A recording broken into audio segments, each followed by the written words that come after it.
Abbiamo posizionato circa 60 tavole all'esterno in sicurezza, con distanziamento per le persone. Chi arriva trova una cassa esterna, un menù prima dalla cassa, si legge il menù, poi arriva alla cassa, chiede il piatto che ha prenotato.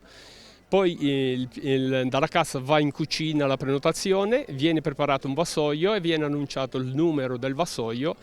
Il signore che ha prenotato il vassoio lo va a ritirare ed esce da un'altra uscita e si sceglie il tavolo che vuole. Questo vi ha permesso di accogliere più gente, avete visto un afflusso maggiore?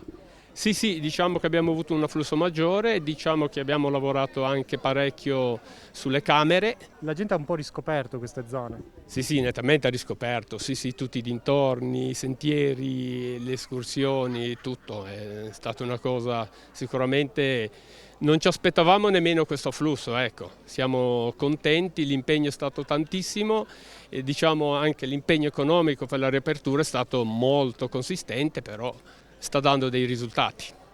Quanto ha pesato il periodo del lockdown, anche a livello economico ma anche a livello di impegno? A livello di impegno tantissimo, a livello economico principalmente. Le disinfestazioni che avvengono poi tutti i giorni e tutto quello che è venuto in seguito, la modifica, aperture e tutte queste cose qua hanno comportato un esborso economico notevole. Hai visto gente nuova che magari non veniva da tempo? Sì, abbiamo visto gente nuova anche da altre regioni, da altre province, sì, parecchia gente nuova abbiamo visto. Si vede che comunque vedendo l'ambiente che abbiamo creato, perché abbiamo creato un ambiente molto particolare, ci fanno tutti i complimenti.